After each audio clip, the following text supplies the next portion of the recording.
Hey, good afternoon, and welcome to another episode of Operator Relief Fund podcast series, Stories with an Impact, powered by Carasoft. Today, we're at the virtual studio away from Carasoft headquarters in Virginia. Today, I'm honored to have Logan O'Hara with us, retired Master Sergeant with over 20 years of experience, the majority of which was serving as a Special Operations Combat Medic, fellow medic. It's always good to have on the show. Logan, thanks for joining us, brother. Yeah, thanks for having me, man. Right on. Yeah, this will be fun. That countdown just reminded me of that Wayne's World bit where he's Yeah. doing I was trying not to nod with it, but we'll get Dude, I through love it. it. That we're kind of showing our ages with the Wayne's World reference. I love that, man. Right. I love that. Well, little disclaimer for the audience. So Logan and was that your last unit at SWIC at Sockham, the schoolhouse? It was my last SOF unit, so Okay. it was my last unit in USASOC. Okay. Well, I was going to say Logan and I shared a building. We were both cadre and NCOICs, I believe, at the Special Operations Combat Medic course over at Fort Bragg. So it's good to see you again, man. Haven't seen you since we last saw each other on Bragg. So excited to dive into your story. I know we were talking a little bit before we hit record. A pretty powerful story. Some things to celebrate, some challenges to overcome, and I know the audience would be excited to learn a little bit more. So, if you don't mind, brother, let's kind of start at the beginning. And where'd you grow up, and what led you to join the Army? Yeah, so I grew up in Northwest Washington. Really well, it's not small now, but it was a smaller college town back then, Bellingham. It's about 2 hours north of Lewis. Okay. And I joined in 2005, a little bit older, but there was kind of all this stuff going on. Yeah, I mean, you remember what the early 2000s were like, and Sure. I had remembered watching at the time. I was working at a lumber mill, so I was out, trucking through the snow and throwing green chain all day, and we'd go in and sit during meals, and the Iraq War was on the news. Originally it was supposed to be over in a couple weeks, and then couple years later, and I'm watching this, Yeah. and I had to take like a bicycle to a bus station to another town to go to my job, and it's just I didn't see my life doing much there. Sure. Didn't finish high school. Rougher childhood. It was just had a couple challenges up front, Got it. and I realized I wanted to do something. I wanted to have some play in what was going on in the world, and so funny story. I actually slept outside the recruitment station the night before because I couldn't get a ride in the morning. No shit. And so my recruiter basically found me as like a just sitting next to the wall. I'd had to kind of rack out for a little bit Yeah. early morning, but basically that's how I was introduced to the U.S. Army. Was looked like I was bumming for change. I'd say they're like, this guy can sleep anywhere and lift heavy things and deal with shitty conditions. He's perfect for the Army. Exactly, right? Yeah. So tailor made. I think the only challenge was at the time they were pushing a little harder for high school diplomas, and Okay. I had my GED, but my recruiter, again, back in the day, just kind of like, hey, I know a guy. We'll get you a high school diploma, man.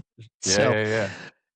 So I went in and I specifically wanted to be a medic because there was just something about I don't know. It felt like the right thing to do. It felt like you'd be on the battlefield, you're still in the fight, but you're kind of the guy pulling people forward. I wasn't Yeah. especially fit when I was younger. I didn't really see myself as like being a door kicker or anything along those lines. I was Okay. bad with maths. Artillery was out. which oddly I became a medic, but I that was gonna math was say, stupid easy. we got a lot of math, No, bro. I was gonna say that kind of backfired, but Yeah, so I ended up going through Fort Sam Houston in 2005. Went to my first duty station at Fort Lewis in that December. Um, which was funny because I had joined one of the other reasons I had joined the army is because I wanted to get the hell out of my town because I, sure, spent my sure, whole life there and wanted to go see the world. So of course sure, my first duty station was 2 hours away. Um, right back there at Lewis, back when it was Fort Lewis. Um, uh, and then yeah, 5 months later I was in Iraq. Which is, I mean, that's what I signed up for. That's what I wanted to do. sure. And I was not the first guy in my family to serve in the military, but we had to go back a few generations to find it. So it was Yeah. definitely something that like my family really didn't see coming. Okay. What little there was, it just the area I grew up was very if you've been to Seattle, any of that, Sure. Oh yeah. it's got a Yeah. vibe. And Yeah. so me going that direction was very counter to kind of what was popular amongst my peer group at the time. So when I Sure. joined, I very much kind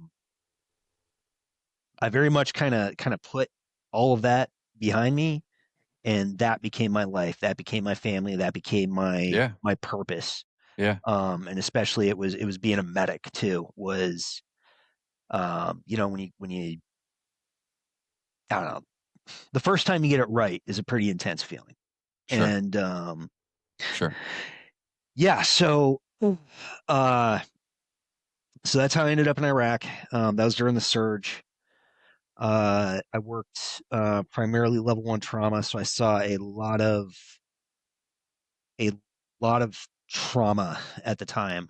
Yeah. And there was this one time we were responding to a mass cal, and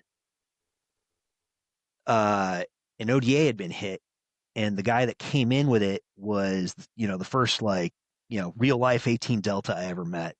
Um, and this dude, of course, again, it's Iraq 2006, so he's got like the full mustache, the ball cap, the Yeah. you They, know it was. were they still skin door Humvees back then? Some of Probably. them were. They had upgraded a lot of them prior to the push because of the surge. Where I Sure. was on Route Okay. Tampa, stuff got hit all the time, so we're pretty Got it. up armored. But our ambulances, though, were not. So light. Yeah. So a lot of the backside support was still pretty light. But yeah, this dude came in, and it was before all the cool guy cry stuff, and back when it was just really Wild West Sure. with SOF. And not just was it like, oh shit, this dude like just ignored every officer and everything that he just walked through to take control of the situation, but he literally just ran that casualty like I'd never seen, like Yeah. nothing I had seen in Fort Sam. I mean, ran this stuff like he's probably, you would have thought that like some neurosurgeon walked in that room with like a star on his chest because this Sure. guy just took hold. And I Yeah. remember thinking at the time, well,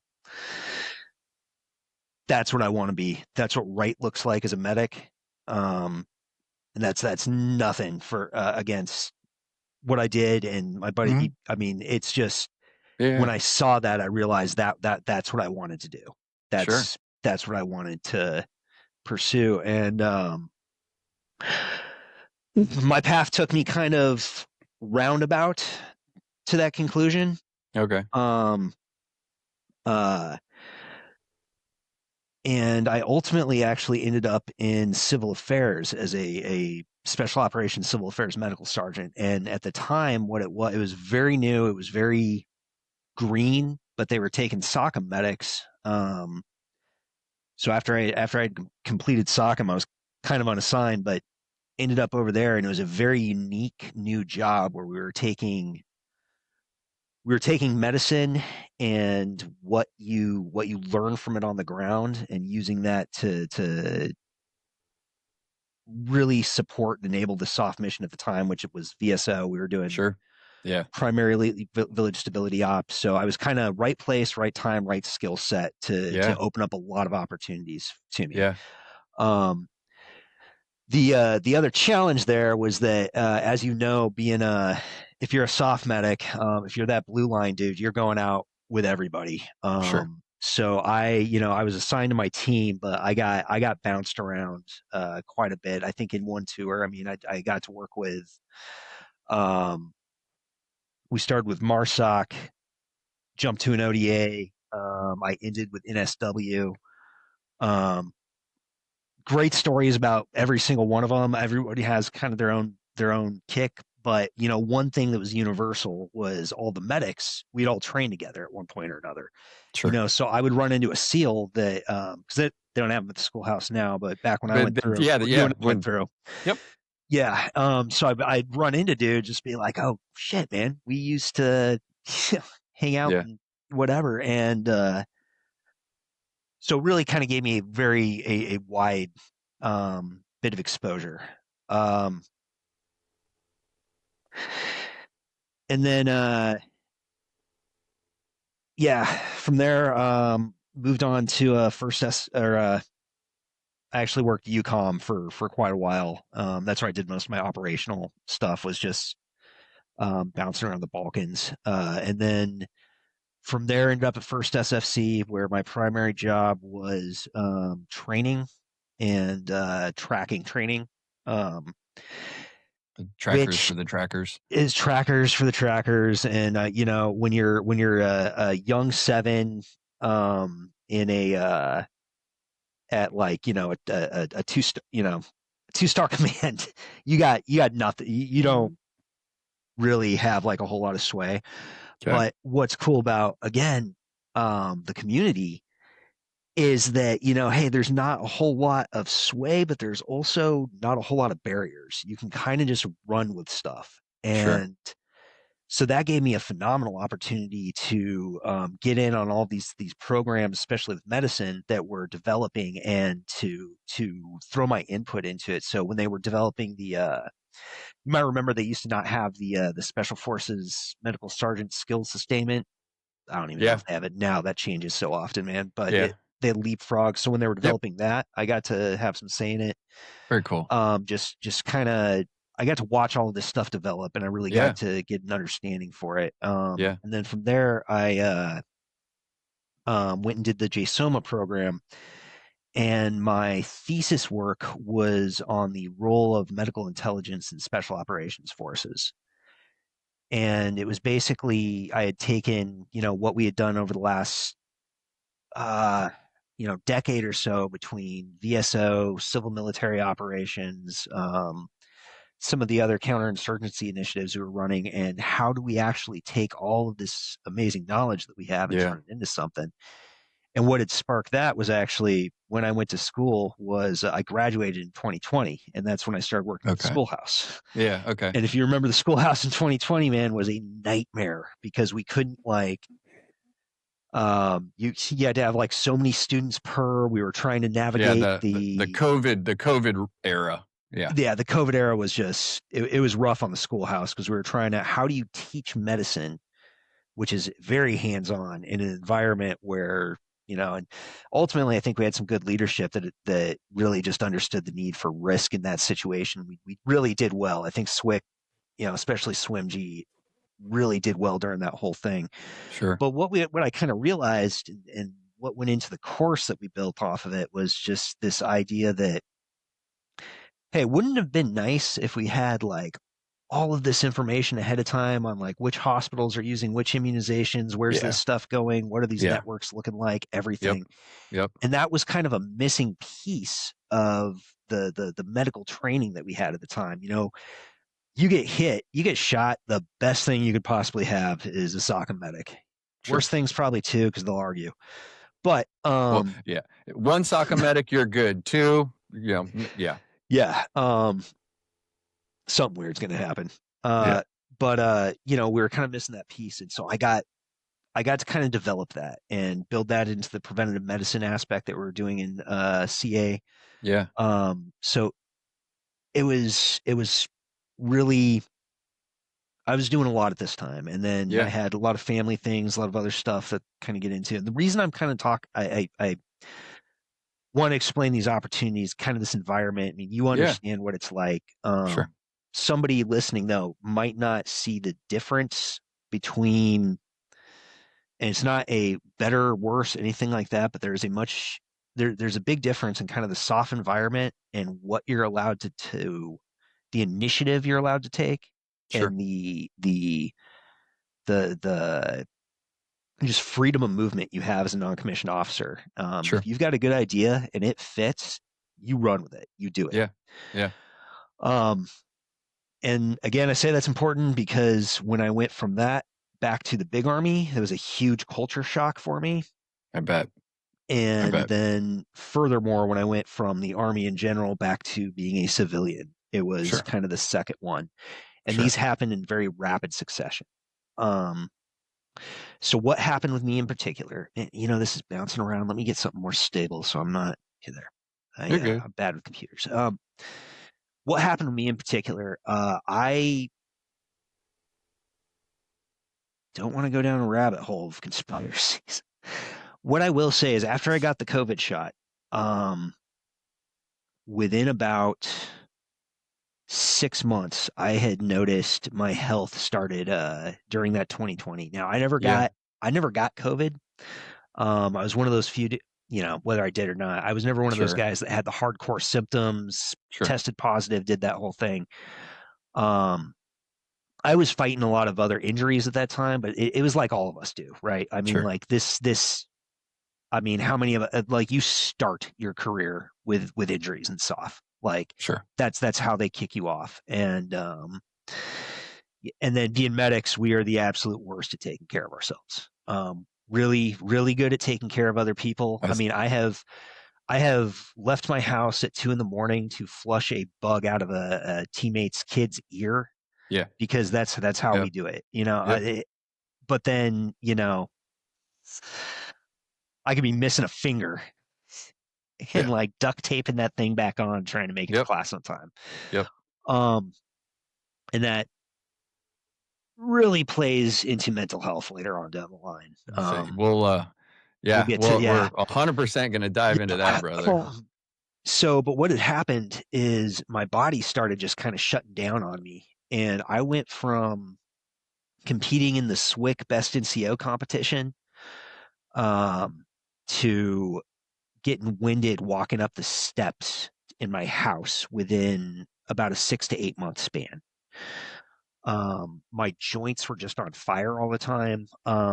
My recovery time was going nowhere. I basically my health just crashed real Yeah. fast, and I went and got some labs done, and what they had came back with is it was enough to alert a rheumatologist. They were Okay. basically like, look, hey, not everybody that has this necessarily has these issues, but everybody that has these issues does have this. Yeah. So we want to, kick you over to a specialist. And luckily, I say luckily, whatever, but I did actually get to see a real rheumatologist at Womack because they had like the first one in like 14 years. Okay. Um, so they were able to do some differential tests and Yeah. run some stuff. And what ultimately happened is dude, I gotta do math. Not in public. 30, yeah, okay. So at 35 years old, I got diagnosed with fibromyalgia. Okay. Yeah. Which if you understand the demographics on that, that doesn't happen. Yeah, shouldn't be you. I am not the guy that gets that. And not to go down a complete conspiracy rabbit hole, but did they get the rheumatologist during COVID? I believe they got him right during that time. They had You know to what I have mean? If you see where they I'm going, had to have because this was 21 when this happened. This you know was what I mean? during, Did yeah. they start seeing an increase in symptomology that you had, and they're like, "Hey, let's bring in our So own," or was this a complete I coincidence? I'll tell you, and I can say whatever I want because I'm out now. Yeah. But the rheumatologist actually told me when he was going over it, because that was the first thing out of my mouth. I was like, no, I don't. Like that's Yeah. Yeah. I, I'm I'm not a smart man, and I'm not saying I had the best scores in my class, but I know that I'm not supposed to be the guy for this. Sure. And what he told me was actually he had talked about this at length, and it really started making sense with the if you've read any of the stuff along the lines of the body keeps the score, or I'm familiar with that. Yeah. Yeah. when you start talking about conditioning and kind of how our bodies go, the way he explained it, and I can always nerd out on it, but his ultimate point was this is going to be kind of the Agent Orange of your generation. Got it. Is dudes having rheumatological issues Yeah. that you do not see in men of this age, Okay.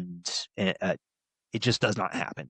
Yeah. Um, and actually, I will tell you that since that has happened, I have met at least 4 other veterans with the same diagnosis. Really. If you would, Yeah, before we kind of step further, if you're willing to share, like, what were some of the symptoms that absolutely. led the WOMAC providers to be like, let's send you to a let's send you to a specialist. Right. So every single one of us has pushed ourselves a little too hard on that you know Nerf whatever, start peeing blood. You get that kind of that point where every joint feels inflamed, Sure. and every movement of muscle feels like the last rep. Like that last one where you're really just like it's burning. Yeah. That would be waking up and picking up my boots in the morning. Got On it. some days. Got it. The other issue is that, so now to back up, I had some physical injuries from deployments, a couple bad jumps. Like my body was not good at like Sure. going into that. It's not like Yeah. I was like, super soldier and then everything went to hell. But where I used to be able to compensate or at least correct for injuries or Yeah. warm up for things. So my Yeah. shoulders, for instance, huge thing. I couldn't get them to that point where they would function. It'd be like the Okay. band was the absolute workout. Got it. And then my respiratory rate, I went from having a resting heart rate in the low 40s, like we all did, Sure. to 70s overnight. Wow. And Okay. Yeah. normally you don't see that type of jump. You'll see Yeah. that even with veterans. So anyways, those are some of the physiological things. Is Yeah. basically I would see my body would kind of feel like I had just completed a workout when I had done Normal daily tasks. normal daily tasks. The Yeah. other thing is that even when I used to be really big on managing my nutrition, and not saying like I was a full on like macro counter, but we did work with SEALs, so Yeah. you get kind of big on it. Sure. And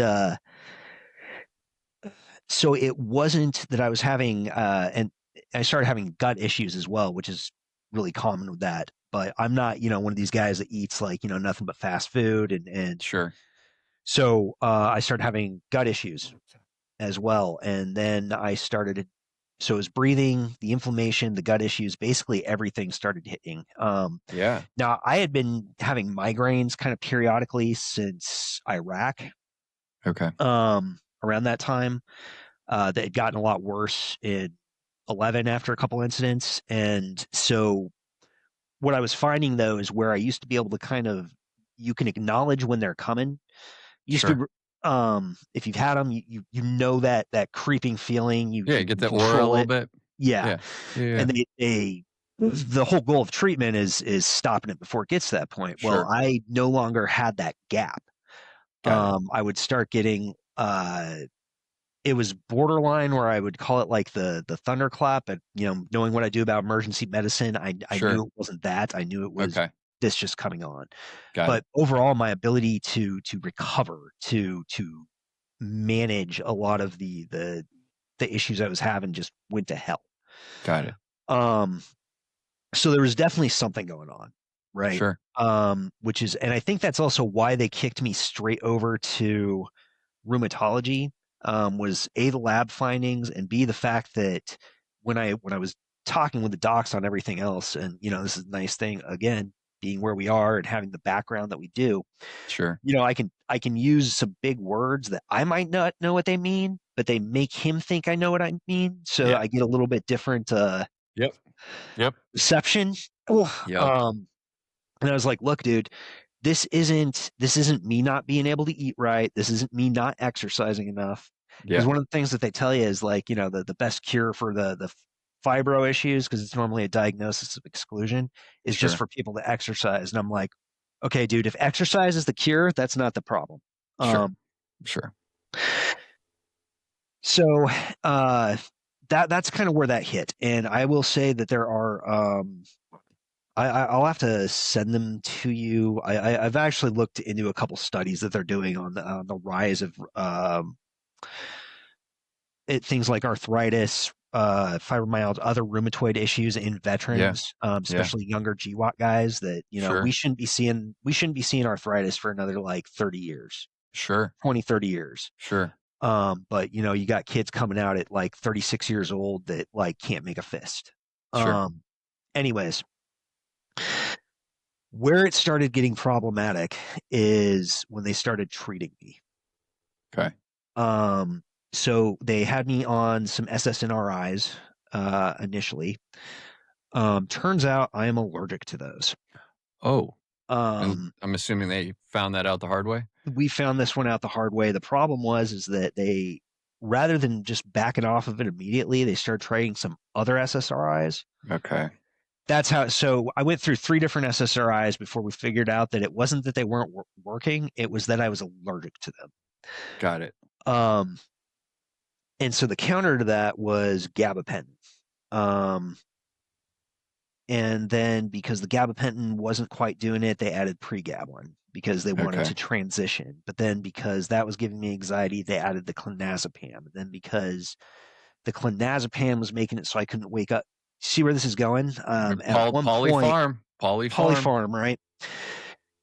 But this was over an extended period of time. In that, while this was all going on, I had actually made 8, surprisingly, because every once in a while the army's not paying attention, and Sure. they Sure. cut me orders. And unfortunately, within SOF as a 68 series whiskey one, once you hit 8, you lose your identifier. Um, Really? Okay. Yeah, so once we become 8, we're no longer special operations combat medics. We're uh we a different identifier for master sergeant. But Okay. what that means is I'm no longer fenced. Got And it. the only way they could keep me in SOF at the time is they were like, "Look, dude, we can send you to Tampa or we can send you to Colorado." Okay. And the Colorado thing is iffy. So really, I had like Tampa was my option, and Got it it. was just because of the timing of it. It there's only so many positions. There's like one Sure. first Yeah. sergeant position, another one at USASOC. I Sure. couldn't take Tampa because my son is severely disabled and Okay. he's in North Carolina. Wasn't going to leave him, Yeah. so I was like, okay, guess this is my time, Um, but at the time I had a little over 17 years in, 17 and a half. Okay. So I was kind Yeah. of You're moving that way getting, anyways. yeah, light at the end of the tunnel. Right. And being me, instead of like, initially they were like, hey, we can stick you over in the, one of the training areas on post for a little while, throw you at Womack. We'll have you hide Yeah. out in a basement, do whatever you want. Yeah. I was not that guy. Okay. And I was too big I'd had I loved being an instructor. Being an instructor was, I mean, aside from, some of the missions I did, some people I worked with, being an Yeah. instructor was my favorite job in the Army. And it is because I got to work with those dudes and because I got to train them. And I liked being around soldiers. So I was like, you know what? I'm an 8. Surely somebody on this post needs a first sergeant. Sure. And this is as I'm dealing with all these other issues, Yeah. because like my dumb ass is just like, what would make this really easy for me to deal with? A More unmanned distractions. position. Yeah. More distractions. We're going to get into all of that. Yeah. Yeah. So I go over to 44th Med and I get my first sergeant position. And so that was that first shift from going from soft to the big army. Sure. Um Now, one thing that was working for me is actually the brigade command sergeant major at the time was a phenomenal dude, Kirk Conklin. On a Don't know, but yeah. old Ranger medic. Got it. Great dude, and he was really big on like, hey man, guys need to take initiative. Leave you alone, train your dudes. However, once you get down to the battalion level, you get hit with so much crap that I was not used to.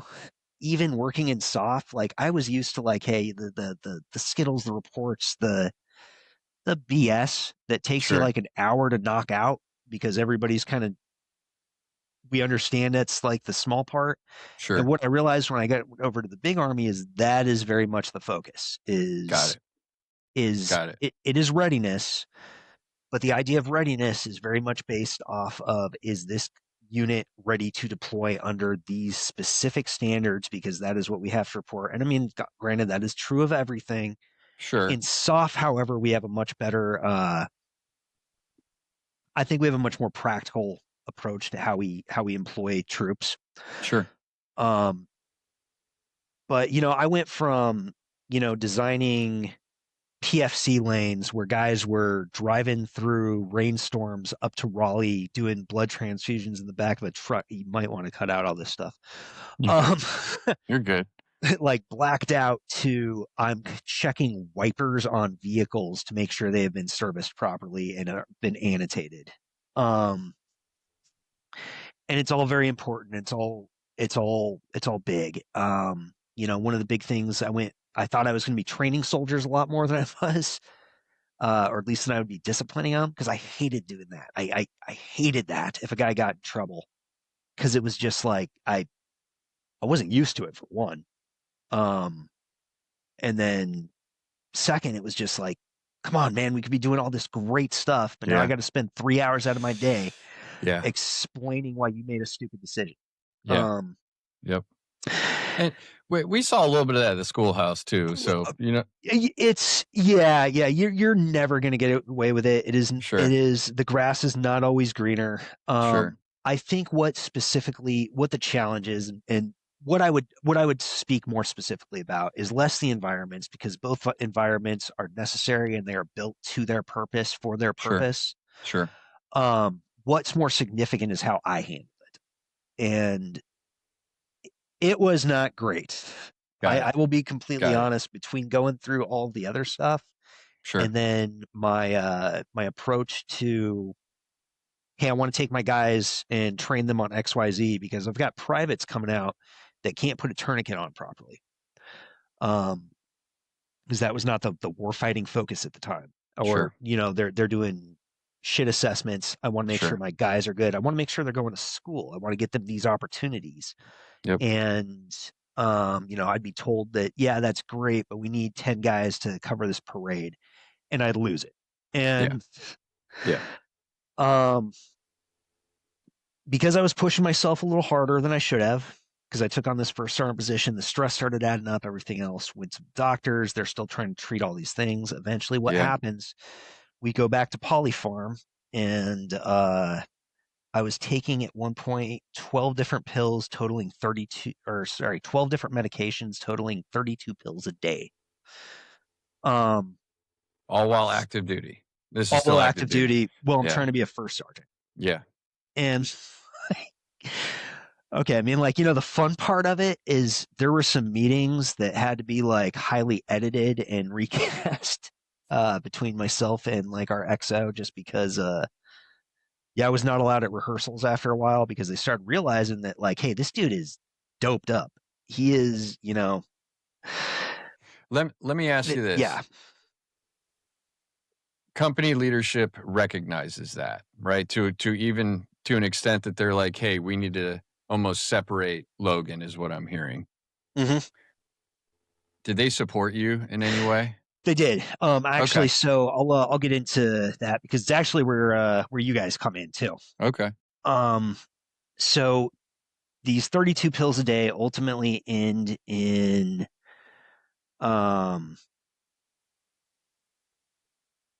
me having these blackout periods where I would be driving to work and I would literally black out. And one of them, I came to at Swim G, trying to get in the door Yeah. because my card wasn't working, and I'm like, why is my card Yeah. not working anymore? And it dawned on me at that point that I had not worked there for about a year and a half. Bam. Um, so I started having some pretty bad disassociations. Yeah. Um, and then at the same time, family stuff. I'm trying to take care of my son. I'm uh, uh trying to handle a lot at the same time. And ultimately, what this led to was a 3-day stay up in the 5-day stay up on 6 South. Um, and it was because I hit a point where I had a really bad night. I became very disassociated to what was going on around me. I became very one of the things I've dealt with my since probably like '06, '07 has been fairly intense nightmares. Um, and when you haven't slept for like 3 days and you're on a bunch of gabapentin, those things materialize. So I mean, Got like it. I had a rough night, Sure. and it Yeah. ended with me in up on 6 South for a little while. Um, Now when I came out of that, I was still a first sergeant because that is how I mean, I had some fantastic NCOs that were really kind of holding down the fort for me. Um, but it was becoming obvious between that and all the treatments that I was having to go through and them having to reel me back and just doing medication management alone, on top of dealing with all these injuries, because that's when they started doing the MRIs on my back. They started finding that, stuff was That. missing. Yeah. Like, you're supposed to have things here that aren't. Yeah. And as that went and my health and appearance and mental health kind of declined, my command team did see that, which is really difficult when you are the command team. Um, Sure. because Sure. and then especially when you're the NCO. Um, Sure. I think I can't speak for officers, and maybe I shouldn't say especially because they might feel it differently, but I'll say as being enlisted, those guys really look up to you. Um, Yeah. the Yeah. especially these junior guys, like, you are this is important. And Yeah. I started performing at a level that I did not feel uh, was in their best interest. Got it. And Got it. so it was kind of a when I eventually did step down, it was a very, you know, it wasn't like I was forced out and was trying to fight the whole thing. I was really struggling at the time. But Yeah. um I will say my command team at that time, uh so my commander, my assigned friend, she was very on top of protecting my interest when it came to the battalion and the brigade, and being a voice for me and being an advocate for my well-being at that level. And also within the company as well. I don't want to straight up say she covered for my shit performance, but she probably covered for my shit performance more than once. Um, and that was really tough for me to swallow. Sure. Coming from an environment where you're expected to be kind of a high performer, and it Yeah. almost seems like it comes easy some days to like Yeah. days where like you you're not even sure if you're driving to work the right direction. Yeah. Um, Yeah. and it has been a very big challenge for me to accept that looking back on it without guilt now. I mean, that's something Yeah. I'm working on going forward. Yeah. Because it was rough. But one of the other things that happened at that time is so my commander was married to another guy in USAC. He went to a presentate like one of those look at all this stuff we do things, and actually ran into you at a table doing a presentation. And uh got that card and pushed me your information. So that's it. That's actually your intro into this story directly. Um, is it was somebody looking out for me. Saw what you had presented, saw what the opportunity was, and sent me that way. Um, so that was a big turning point for me in a lot of ways. Um, because the time that it occurred was in line with my son going into a long-term care facility. um Me looking at the med board, yeah, the med board was absolutely happening at that time. um Sure. that that one was rough, but let's see, I'll back up. So I think I mentioned one of the things I'd written about this was that the hardest part for me was actually making that phone call or taking that step Yeah. How, originally. how long did you hold my card before you finally reached out? um Man, it was probably a good month, and I think it was probably one of those things where somebody had to be pestering me, and it was like in the dash of the truck, so it's like where I could see it, and it was just so. I had actually tell you one of the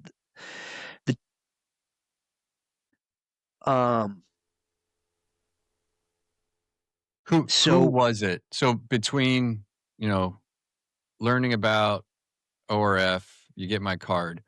Who was it? Not necessarily by name, but who was it that pestered you to be like, "Hey, reach out"? Was it a coworker? Was it a family member? Was it your own realization like, "Hey, something's off and I need to make a phone call"? What was it? so there was absolutely the military aspect of it, right? My job performance was kind of like it's always an alert for me, but I think at that time I was so kind of checked out that it wasn't enough of a motivator at the time. Sure. um because I knew it was kind of going out the window and Sure. whatever. So I wasn't like trying to fight Stan. What it was is, um I don't have a huge family. I'm very, very small circle. My girlfriend was on me a lot to get better. Um, she is she's one of those people that's very closely tied with um the community in terms of she just knows. She knows the life. She knows Sure. kind of um just her background. She understood, and she really just she seeing that somebody, because honestly at the time I didn't care what if I was doing better. Yeah. I, Yeah. I honestly did not. Yeah. Yeah. I had my son was taken care of. Um, I was just like, I'll try to do my job. Who gives a shit? Yeah. I'll just soldier through this like I do everything else. It was actually somebody else, and her being able to communicate that to me, that like whether I'm doing this for myself now or not, like I need to do something for the people in my life that did love me and did care for me, as small as that circle might be. And Yeah. however small that circle ever is, Sure. that circle's enough to make an effort. 100%, Um, man. that's 100%. kind of my soapbox on that one. But that's kind of what pushed it. And another thing that was really holding me back from reaching out too, there had been a so there's kind of this thing with military MOSs and all the letters and our identifiers, all this stupid crap. And Yeah. there are some organizations that like, hey, they're very specific on this is who we help, and and I support them 100% because they do a phenomenal job at what they do, and I don't, I'm not going to step on those toes, and it's because that's who they support. Sure. But there are other ones that have broader claims within our community that once you approach, bottom line, I reached out to a couple organizations that were very soft specific. And they were like, hey, we help soft veterans. And when I reached out to them, explained who I was, everything, they were like, what we mean is we help operators. So you didn't Um, qualify so I didn't qualify because I was not because in it. their narrow definition of what special operations is. Is yeah 18, they wanted me to be an 18, 37, 38 Navy SEAL. They wanted that Yeah. piece on there. Yeah. And yeah, I've since I've been around, kind of calmed down. I've understood the entirety of these situations and how organizations work and all these things now. At the time, though, I was extremely uh, irritated. Is You're probably a fucking light pissed term. off. No, And like yeah, you yeah.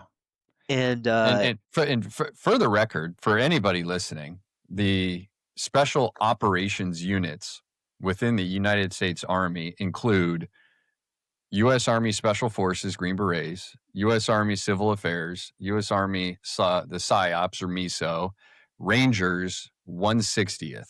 Like that, those are the 5 special operations units. And so the fact that there are, and I get it, right? I mean, yeah, if there's an organization that has the name of one of these things in it, like the absolutely. 160th, Special Aviation Foundation, I get it. But yeah, if you have, I'm sorry you dealt with that, but jumping forward, I'm glad you found Operator Relief Fund, and there's definitely some irony in the fact that our name is Operator Relief Fund. Um, you know, So, the yeah, go ahead. and I was going to say, actually, I think that was actually one of the first things I said when I got online with you. I called, scheduled that first video. Yeah, We're doing our conference, yeah, and I think one of the first things I said was, "Hey, man, look, I don't want to waste your time or mine, so I just yeah, want to, lay it out there. This is who I am. I just want to make sure I can be here." yeah. And I think your words were like, it was not an issue. Next topic, which is, the next topic thing is, it's a classic, community answer for like, no, dude, not an issue. Keep going. And that hearing that actually, even the terminology, was enough to kind of put me at ease and like get me invested in it. And that was a huge part of, something the organization brought that, um, you really that stood out right off the bat. It wasn't a, um, I'm going to send you some links and, here's some stuff you can read or some stuff you can listen to or whatever. It's you like people were reaching out to me directly to say, okay, hey man, this is how we're going to go about doing this. This is what's going on. They explained. I had kind of understood the procedure clinically just because, Sure. we do. Yeah, yeah, But and I had actually even been receiving the single ones prior to that, and I'll talk about how that experience is different yeah, too. yeah. And it was. I think that was one of the big things that appealed was just right off the bat. You know, I felt like was in the right spot. It's kind of hard for me to to voice correctly, but there's kind of this idea you hit sometimes where you're like, hey, maybe this is I don't belong here. I don't deserve this level of help. Like, hey, I know there's guys that are worse off than me that are really suffering with whatever, and you Sure. don't want to do that. And Yeah. And imposter syndrome. it's the We're imposter medics. syndrome. There's a name for it, Yeah, man. We compare ourselves to everyone else. We think, hey, it's not me. There's somebody else who's worse than me. We do it on the good and the bad, right? Hey, there's always a better medic than me. There's somebody who has more problems than me. And it's a challenge, a self-imposed challenge that we put in front of ourselves, man. yeah, And you overcame it, right? You overcame it. yeah, and that's like I said, that's probably the biggest challenge for guys is just to get past that. It's ego is what it is at its Yeah. core. It's ego. Yeah. It's you can say dress it up however you want to support the mission, but at the end of the day, we don't like asking for help. Yeah. Um, Yeah. and I'm not going to tell us to get over it because I think that there's that fight is you're talking about something that is deeply, deeply ingrained in our Yeah. psyche. Yeah. Um, but and it's not something you get over, but it's something you learn and you learn to accept and integrate as part of yourself and Yeah. you just know it. But once you do, anyways, once I actually kind of pulled the trigger, sent that round down range, and actually started following through, I saw more improvement in that 6 months from the time that I would say there's probably about a 4 month period there where I saw more improvement than I had in the year prior to that. And mind you, during this time I was getting esketamine therapy. They had me on all the other drugs. Like they were going to extreme measures for like the um both the pain and the mental health stuff was just it was constant.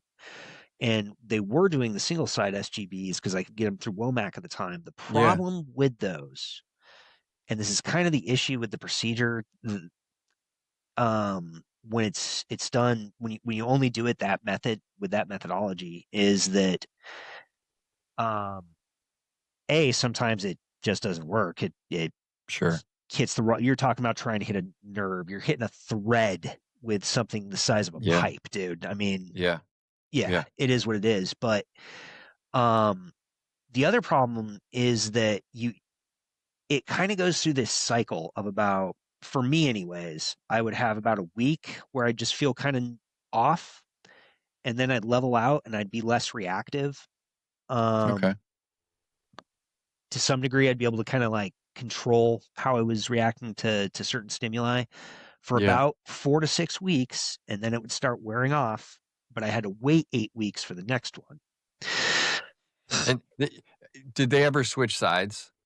No. So they only ever did it on the same side when I went in, and Okay. I think they've changed that up since that. I think if it works once, they just stick with that. So the first time they did it, Okay. because they got the good corner sign and they were like, hey, Yeah. you're good to hook. We're just going to keep Yeah. doing the same thing because we know it works. And they Yeah. predominantly do the right side, if I remember correctly. When Um, when you would go in to get a single side, yep. would you walk out of that procedure with your next one already scheduled? Oh, no, no. It Okay. was, yeah. So they can't schedule. So because of the just kind of how the pain management clinic works, is they don't Yeah. schedule stuff out that far. Yeah. You basically have to wait until you hit about the 6 week mark, and then you have to call and schedule the next Got it. one. And then it varies. And yeah.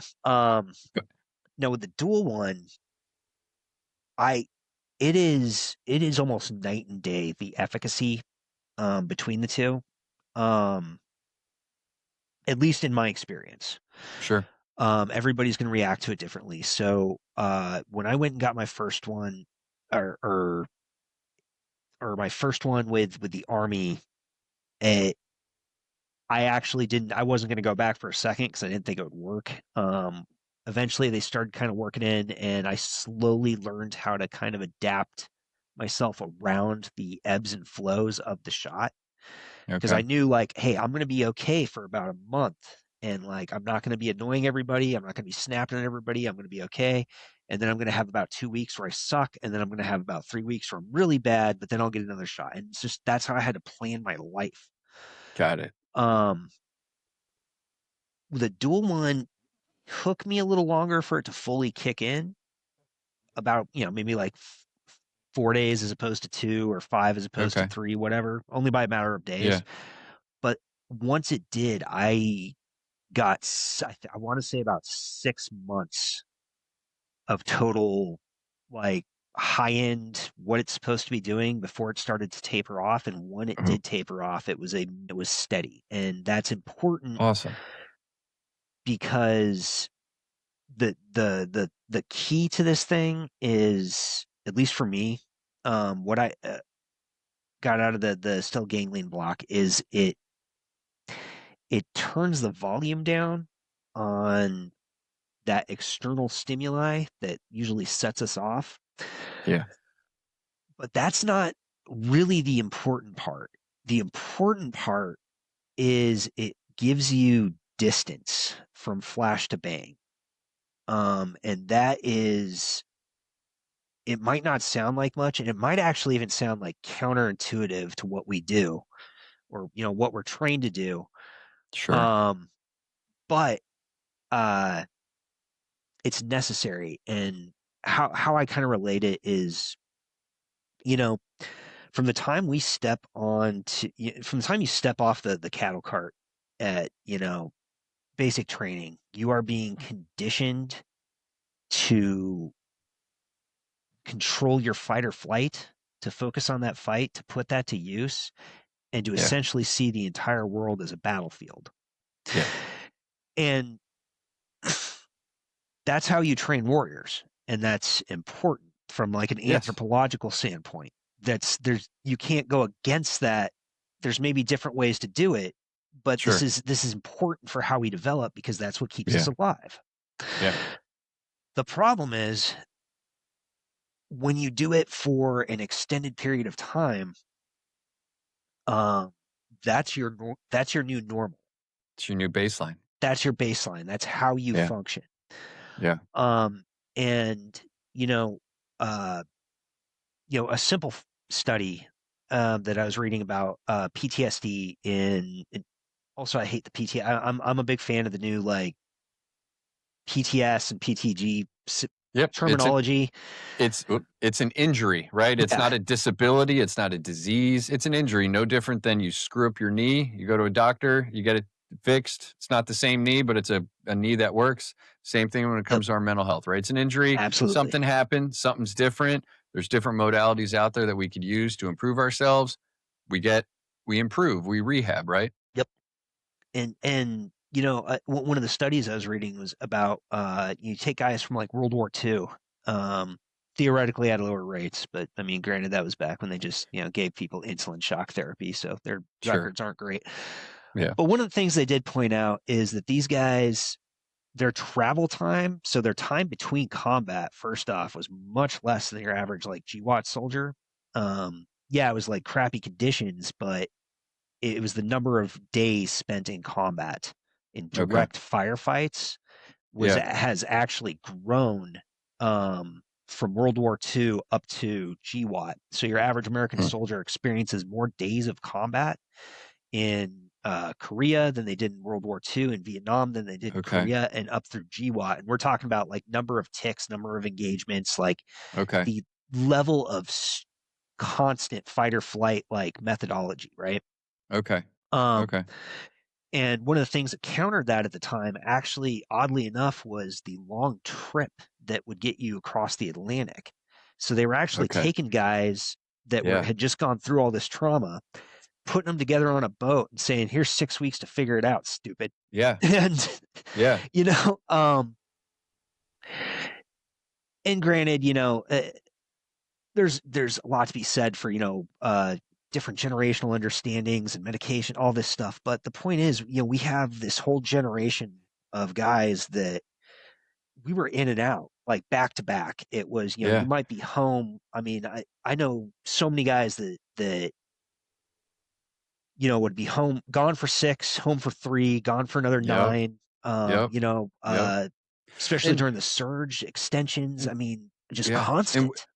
and what do they do when they get home? Like the boat trip of like the Greatest Generation, the World War Mhm. warriors, right? They're on a boat trip for 6 weeks with their fellow sailor soldiers and Marines, and they're talking about stuff, right? And Yeah, they're debriefing, and that's therapy in and of itself. GWAT generation, when we come home, what do?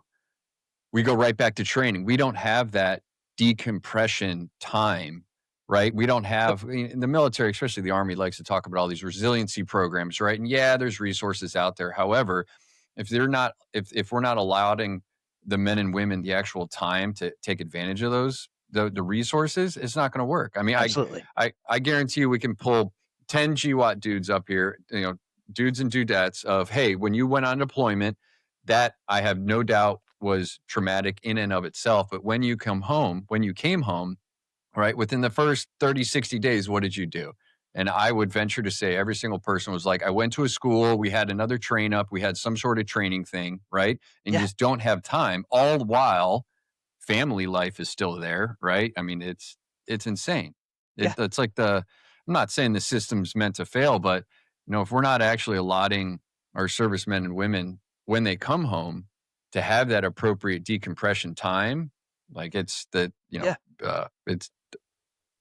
it's like duh, of course It, we're here. it's you become so focused on filling that white space. I mean, how many times have Yeah, like how many times have you gone to like JRTC and then like straight into SOCMIS the next week, and you get to like say sure, hi to your kids, and you're off. So we're sure, constantly running like this, and yeah, add on to that, there are a lot of guys too that they came into the army in fight or flight. sure. Like one of the Yeah, things that it, made them a good soldier was the fact that they knew yep. how to live like that. Yep. And Especially special operations. I mean, the amount of like pre-trauma that special ops folks have brought, come like that's why they're recruited. That's why they assess so well. Mhm. They're able to do tough things and they don't bitch about it, right? Like think of it, any selection you go through, right? It's Yep, can you put up with bullshit? Can you put up with all this physical and mental trauma that we're going to throw at you? And can you keep your mouth shut and still achieve the goal, right? That's childhood trauma, right? absolutely. Yeah, we're That's great at childhood that. trauma in a nutshell, right? Yeah, Yeah. and then we capitalize on it, we reinforce it, Yeah. and then for some of us, we don't turn it off Sure. once we get out. And what happens is you start looking at everything as a battlefield.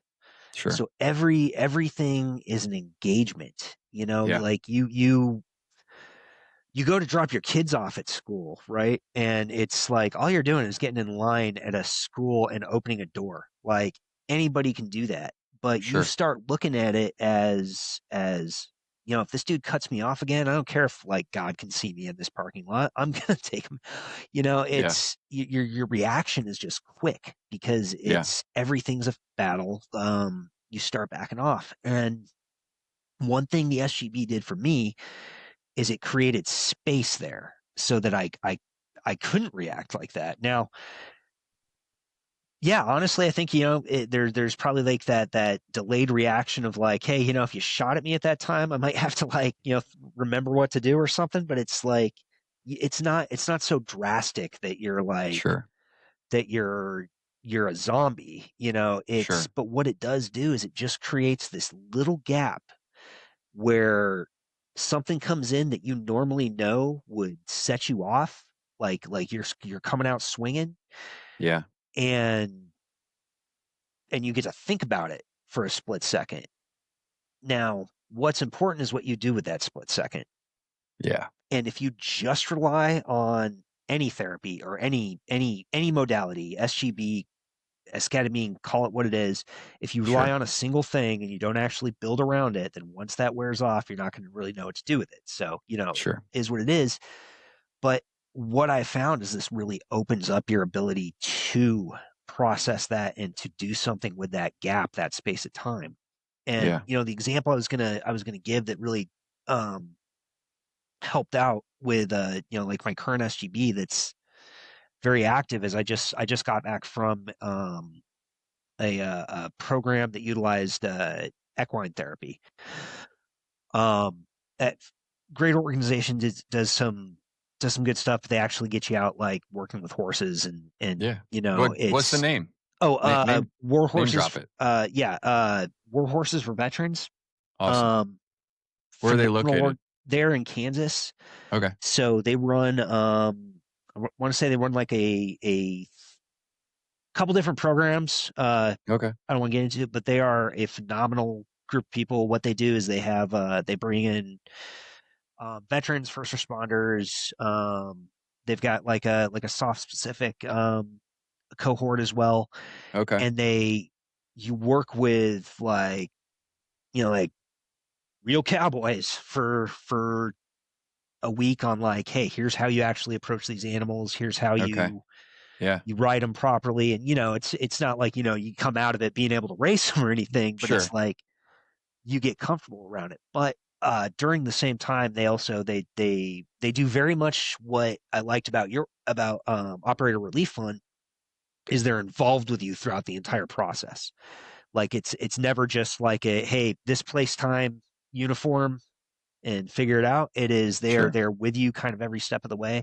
So like I was saying with you guys, it was somebody was always keeping track. Somebody was checking in 30 days, 60 days, 90 days after these things happened. It was never, I never felt like ORF just like dropped me. And these guys have the same mentality. So great organization. I actually highly recommended you guys to a bunch of those dudes there. So I'm like that's my role now is just trading cards. Love it. It's like Love I'm it. gonna start collecting them like a Do it, game or brother. something. But Do it. one of the things you learn is that uh horses this is my time to medic nerd out, but being basically prey animals and herd animals, highly empathetic, right? Sure. Because they have to be able to sense what's going on around them. They have to, is this thing spooked? Do I need to run? Am Yeah. I about to get killed by something? Right. Yeah. Um, but they're smarter, unlike a goat. Um, so what you have to know is that anything you feed them, they're going to give back to you. Like Okay. every intention when you approach these things, like I mean, yeah, they've got training, but it's a 2,100 pound animal that is highly empathetic and highly responsive. So they've Sure. actually done studies where they've put basically a pulse ox or heart rate monitors on a human and a horse, have them move into the stall, and the horse will start to match human heart rates. So they'll move in somebody else that's got a higher level of anxiety, picks up on Sure. it, and they're not Yeah. doing anything physically different. Yeah. They are straight picking up on your heartbeat because they can hear Yeah. it up to 4 feet away. Wow. So you're talking about, and this is actually great for guys like us that have like a very poor sense of safety Sure. Sure. because this thing is like trying to dismantle a bomb. Yeah. Like if you walk up to Yeah. a horse and you are sending off the wrong vibes and you move the wrong way, you're going to get kicked in the head. Um, and that's where this comes in is that having that space, being able to control what I'm putting out there and how Yeah. that's being perceived and how that comes back and what that's kind of the SGB is like the modality. It like creates that. It's like that tourniquet that stops it Sure. from flooding so that you can Sure. do something with that space. And you learn that really well, kind of working with these animals because you're like, yeah, if you're nervous, they're going to spook. If Sure. you're calm, you actually learn how you can apply a little bit of pressure and release with these guys, get them amped up, and then calm them down, bring them back towards you. And then if you're like doing the right thing in combination with this, doing the therapies, all this stuff, you start learning how to apply that to people and Sure. your own relationships and how you respond to the world at large. And I will not even begin to claim to have nailed any of that down. But I know that that's the azimuth. Sure. And that's kind of the last thing I guess I'll put it on is like just being able to get, the help that I was able to get through the organization through that kind of gave me time to get back on azimuth with a lot of Yeah. stuff. and Yeah. everything's still a struggle. I mean, not everything's a struggle, but there's challenges every day. But Sure. your ability to kind of pause before you handle those, Yeah. I think is tantamount for our demographic, for veterans, because Yeah. we're trained to respond quick, Yeah. and we have to train that out of us Yeah. when it comes to certain environments. I mean, keep it on the back burner, but your wife is not the enemy. Your kids are not Yeah. an ambush. The guy that just cut you off on traffic is not a terrorist, Yeah. possibly. But um Yeah. If it's a red Corolla, we'll watch yeah, out. it's entirely possible, but it's just being able to control that and bridge that gap, man, is incredibly important. And I think that the organizations that are really working on that, Workforce Veterans Operator Relief Fund, a bunch of these ones that are out there that are like, they're really important for Yeah. veterans, because like our system is, my God, the level to which it is overwhelmed. You hear stories, and Yeah. some guy that's still in right now is going to listen to this and Yeah. and think exactly what I thought. Can't be that bad. Yeah. And it's not the providers. I've met some fantastic people. Sure. They really absolutely care. They're just overwhelmed, man. Yeah. Yeah. They are trying to Yeah. service. So the numbers that we're going off of with GWAT veterans versus like VA comparisons, if you Sure. compare that to even prior battles or prior wars, prior episodes in American history, Yeah. we are so exponentially out of whack when it comes to that. The Sure. amount that we have to put into maintaining, you know, what we owe veterans in this country, really starts to make you wonder, like, maybe we should use them a little bit more conservatively. um, but that's just me. I've just really seen these I've seen these places struggle to provide what guys need, and then I've seen like some of these organizations step in and um, really fill that gap in a tremendous way. Well, Logan, let me kind of bring us to a close and let me ask you these two questions. One, if somebody's out there right now who's struggling, right? You ultimately had the courage to take that step and reach out. If somebody's out there struggling right now, they either don't know where to turn or they don't know how to take that step. What would be your advice to them? Um, for me, uh, if I get too philosophical about something, I'll talk myself out of it. I could go into like, kind of what I was saying earlier is like, that circle, no matter how small that might be, if that is, if that circle is you and your God, Yeah. Yeah. that circle is enough to motivate you. But the other thing for me, and uh, dude, it's kind of like when you get to the door on a green light, man. You just step. Um, Sometimes I know I really hate to use the ripping the bandage off analogy or anything like that, but honestly, man, sometimes you just gotta, like, that same. It's ironic, that same degree to which we need to control our reaction to things in this situation. You need to just react. Like, this is essentially a react to contact. Like, Sure. Sure. that level of, there's a degree of mental health that is a risk, Sure. and that is, you need to take that as the threat that it is and react accordingly with speed, surprise, and violence of action. Sure. Yeah. And And as aggressive at getting yeah. after that as you were getting after everything else that you've done. Yeah. And for anyone out there listening, right, Logan brought up a great analogy of our circle, right? If you are out there listening and you are thinking about your circle right now and you can't identify anybody within your circle, I'm telling you right now, the Operator Relief Fund is a part of that circle. And so reach out to us. You can sign up on our website, www.operatorrelieffund.org.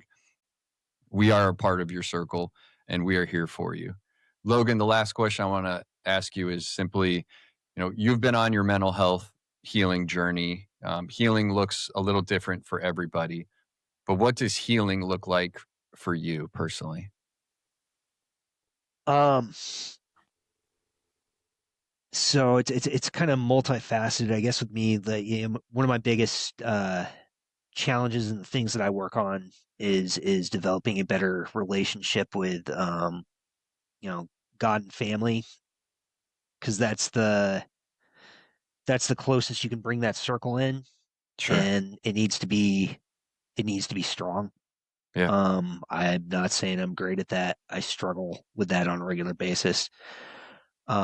But that is one of those things that it's kind of the foundational block of me building that. The Yeah. other piece that is, I think it probably goes to a lot of veterans, is service to others. Is honestly, that's where I find something close to healing for me. Back in February this last year, I ran this winter survival retreat thing. I took a couple veterans out. We took like 6 guys, taught them how to make fires, build shelters, that type of stuff. Yeah. And but it was basically just dudes sitting around a fire cooking steaks for a couple days, and just being able to provide that environment Yeah. and like that little bit of education, whatever it was, Yeah. to somebody that actually needed it Yeah. is the big thing. So I think, that azimuth for me is absolutely going to include, working somewhere in that capacity. Yeah. Um, and yeah, I think that's definitely that service is something that anybody that's kind of struggling with that finding purpose out post military thing, Yeah. eh, it's something to look at. It's not for everybody, but I think a lot of guys I know have found, kind of refound purpose in that, is when they Yeah. find they're working in service to others. It helps them work on whatever they're doing internally. Yeah. So Yeah. I think that's where I'm working at now. I love it, man. You you have an amazing story, brother. I can't thank you enough for coming on. Yeah, It was an thanks for having me, absolutely man. it was an honor to be able to share your story with our audience. As we move into the holiday season, this is historically a tough time for veterans, right? Either we're forced to be with our family and we don't necessarily like that. We're not in a headspace and timing to be in that, or you're away from your family right now, right? We still have a lot of men and women who are serving overseas. I mean, there were just several that were killed in Syria recently. Yeah, So, we're the threat is always around us. But I would just say this, if anybody's listening and you need help, reach out to the Operator Relief Fund. Again, www.operatorrelieffund.org. We are a part of your circle and we will always be. I can't thank you enough, Logan, for being on. Once again, this is an episode of the Operator Relief Fund podcast series, Stories with an Impact, powered by Carasoft.